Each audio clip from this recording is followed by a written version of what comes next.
Hi అండి, నేను మీ Lakshmi. Lakshmi village ఫుడ్స్కి స్వాగతం. ఇదిగోండి, మనం కర్రీ చేసుకున్నాం. ఏం కూర అనుకుంటున్నారా?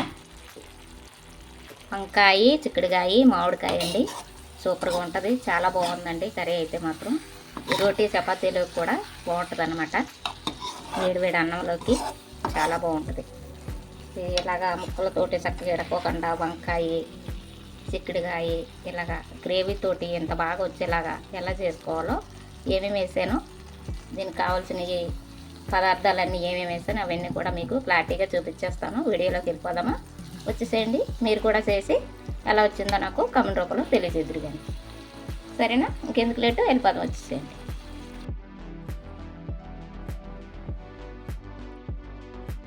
సరిపడా ఆయిల్ అన్నమాట.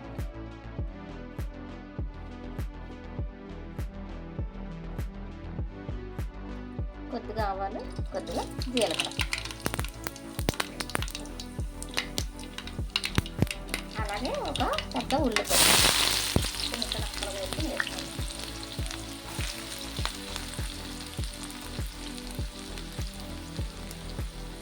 అలాగే ఒక 3-4 పచ్చిమిర్చి ఇలా నాట్లు పెట్టుకుని వేసుకోవడం. ఉల్లిపాయ బాగా ఎర్రగా వచ్చేంత వరకు ఫ్రై చేసుకుంటే బాగుంటుంది అన్నమాట.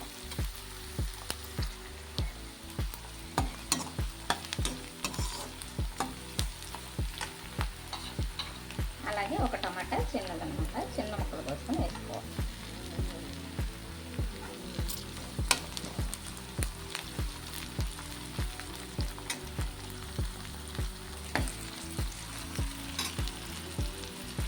అలాగే ఒక కరివేపాకు రెమ్మ,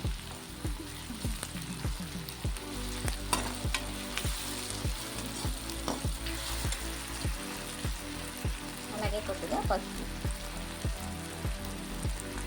కొద్దిగా సాల్ట్,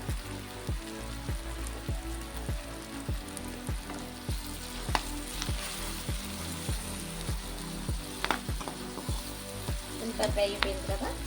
చిక్కుడుకాయ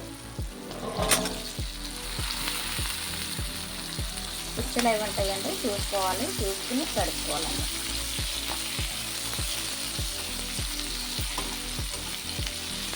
చిక్కుడుకాయ కూడా బాగా ఫ్రై చేస్తాం.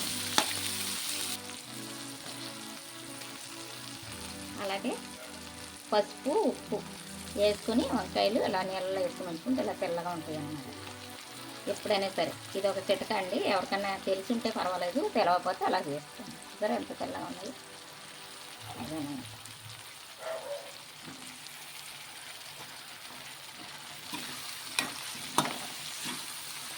ఈ వంకాయ కూడా బాగా ఫ్రై అయ్యేంత వరకు ఇలాగా మగ్గించుకున్నామండి. మూత పెట్టుకుని మగ్గించుకున్నాం.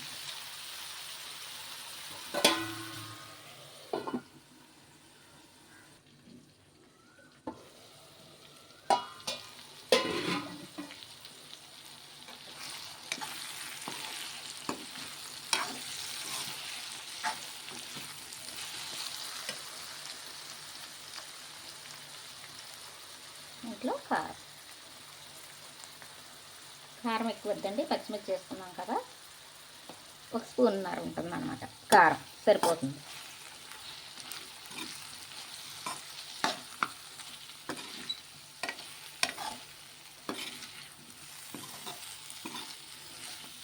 ఇప్పుడు కారం పట్టేదాకా దీన్ని మగ్గించుకుందాం.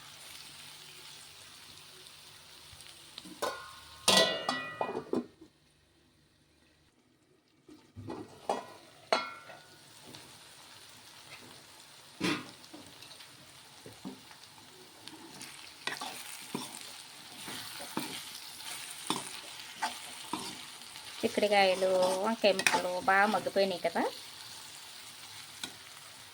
ఇదే టైంలో మామిడికాయ అండి, ఒక మామిడికాయ అన్నమాట. అది ఒక చెక్క వేసుకుంటున్నాను. పులుపు ఎక్కువ ఉందా తక్కువ ఉందా చూసుకుని మీరు వేసుకోండి, మీరు తినేదాన్ని బట్టి. ఇదైతే కాయ చాలా పులుపు ఎక్కువగా ఉంది కాబట్టి నేను కాయలో సగం వేస్తున్నాను అన్నమాట, ఒక చెక్క. మరీ పులుపు ఉన్నా తినలేం కదండి. సమానంగా వేసుకుంటే బాగుంటుంది అన్నమాట.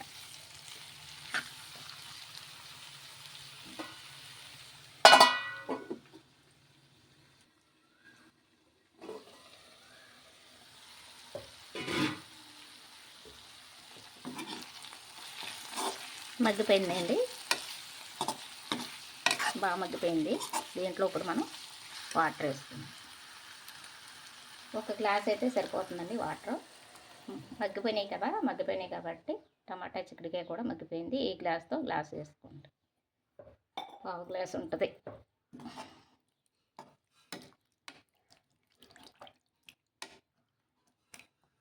దీన్ని బాగా దగ్గర పడేదాకా ఉడికించుకుందాం.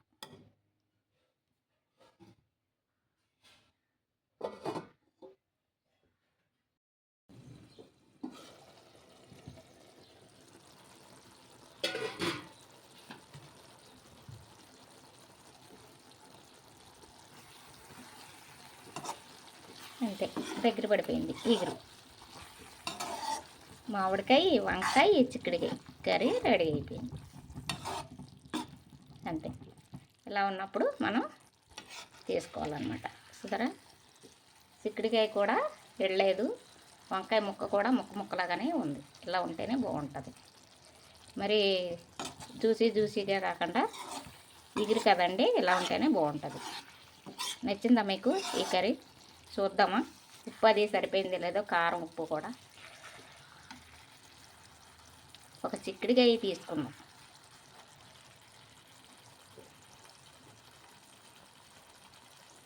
సరిపోతుందా? చాలా బాగుంది. కొంచెం సాల్ట్ వేయాలి, కొంచెం వేసుకుంటే సరిపోద్ది. ఇది వేస్తే సరిపోద్ది. ఈ కర్రీ రోటీ, చపాతీలోకి, అన్నంలోకి, పుల్కాలోకి చాలా బాగుంటుందండి. మరి పులుపు లేదు, సరిపడుకుందనమాట. ఎక్కువగా ఇలాగే తిప్పేసాం అనుకోండి, పేస్ట్ లాగా అయిపోద్ది అనమాట. ఇలాగ చక్కేలాగా ఉండదు. ముక్కలతో ఉంటేనే బాగుంటుంది అనమాట. వంకాయ ముక్కలతోటి, ఈ చిక్కుడుకాయ ముక్కలతోటి అసలు ఇలా తింటే ఉంటుందండి, సూపర్గా ఉంటుంది అనమాట. నచ్చిందా మీకు? సరే అండి, చేసే విధానం మీకు అంతా కూడా ఇలాగా క్లారిటీగా చూపించాను కదా. నచ్చింది అనుకుంటున్నాను. ఈ కర్రీ నచ్చితే మీకు లైక్ చేయండి, షేర్ చేయండి, సబ్స్క్రైబ్ చేసుకోండి. పక్కనే ఉన్న బెల్ ఐకాన్ కొట్టండి. బాయ్ అండి.